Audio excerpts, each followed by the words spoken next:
Hello বন্ধুরা, আমার সিপিডিয়া চ্যানেলের পক্ষ থেকে সকল দর্শককে জানাই আন্তরিক প্রীতি ও শুভেচ্ছা।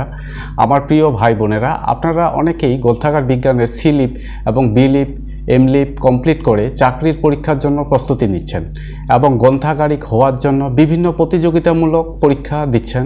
তাদের জন্যই তৈরি করেছি আমার এই ভিডিও।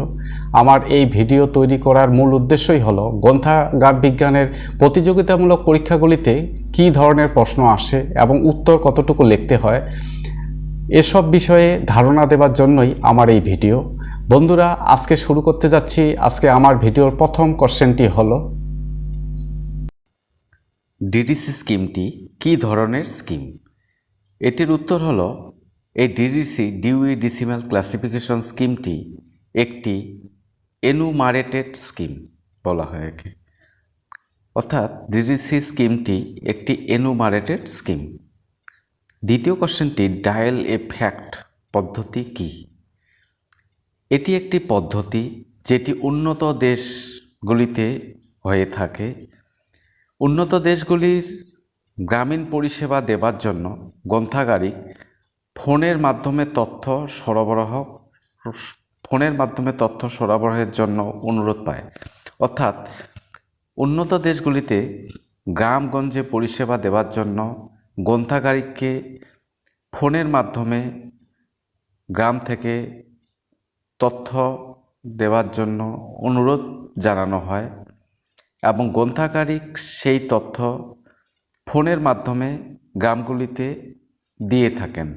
এই পদ্ধতিটি ডায়াল এ ফ্যাক্ট পদ্ধতি বলে পরিচিত। পরবর্তী কোশ্চেনটি, জাতীয় গ্রন্থাগার কীভাবে বই সংগ্রহ করে থাকেন? উত্তরটি হবে, জাতীয় গ্রন্থাগার ডেলিভারি অফ বুকস অ্যাক্ট এবং ক্রয় এবং দানের মাধ্যমে বই সংগ্রহ করেন। অর্থাৎ জাতীয় গ্রন্থাগার বিভিন্নভাবে বই সংগ্রহ করেন, যেমন ডেলিভারি অফ বুকস অ্যাক্ট। এটি আপনারা জানেন যে ডেলিভারি অফ বুকস অ্যাক্টটি হলো একটি আইন। কোনো লেখক যদি কোনো বই প্রকাশ করেন, তাহলে সরকারিভাবে একটি আইন রয়েছে যে তার একটি কপি ন্যাশনাল বা জাতীয় গ্রন্থাগারে দিতে হবে। এটিকে ডেলিভারি অফ বুকস অ্যাক্ট বলা হয়। এবং ক্রয় মানে কেনার মাধ্যমে এবং কেউ দানের মাধ্যমে বই সংগ্রহ করা হয়। অর্থাৎ অন্য কেউ যদি জাতীয় গ্রন্থাগারে কোনো দান করেন বই, সে মাধ্যমেও গ্রন্থ সংগ্রহ করা হয়। অ্যাপোগ্রাফ কী? এটির উত্তর হলো, মূল পাণ্ডুলিপির প্রতিলিপিকেই বলে অ্যাপোগ্রাফ। অর্থাৎ মূল যে লেখা তার নকল করে যখন অন্যখানে লেখা হয়, প্রতিলিপি করা হয়, তাকেই অ্যাপোগ্রাফ বলা হয়। পরবর্তী কোশ্চেনটি, টাইটেল পেজের সামনের পৃষ্ঠাকে কি বলে? উত্তরটি হবে রেক্টো বলে। অর্থাৎ টাইটেল পেজ আপনারা জানেন যে যেখানে বইয়ের নাম, লেখকের নাম, পাবলিশারের নাম এবং place of publication, date of publication থাকে, তার সামনের পৃষ্ঠাটাকে রেক্টো বলে। পরবর্তী কোশ্চেনটি, ওয়েস্ট বেঙ্গল লাইব্রেরি অ্যাক্ট কবে চালু হয়? উত্তরটি হবে 1979 সালে ওয়েস্ট বেঙ্গল লাইব্রেরি অ্যাক্টটি চালু হয়। তার পরবর্তী কোশ্চেনটি, গ্রন্থাগার বিষয়কে লাইব্রেরি সায়েন্স বলা হয় কেন? এটি একটি কোশ্চেন যে গ্রন্থাগার বিষয়টিকে গ্রন্থাগার বিজ্ঞান বা লাইব্রেরি সায়েন্স বলা হয় কেন?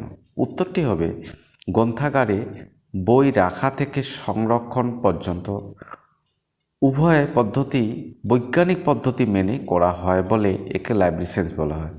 অর্থাৎ গ্রন্থাগারে বই রাখা এবং তাকে সংরক্ষণ করা উভয় পদ্ধতিটি বৈজ্ঞানিকভাবে বা বৈজ্ঞানিক পদ্ধতিকে অনুসরণ করে করা হয় বলে গ্রন্থাগার বিষয়টিকে লাইব্রেরি সায়েন্স আখ্যা দেওয়া হয়েছে।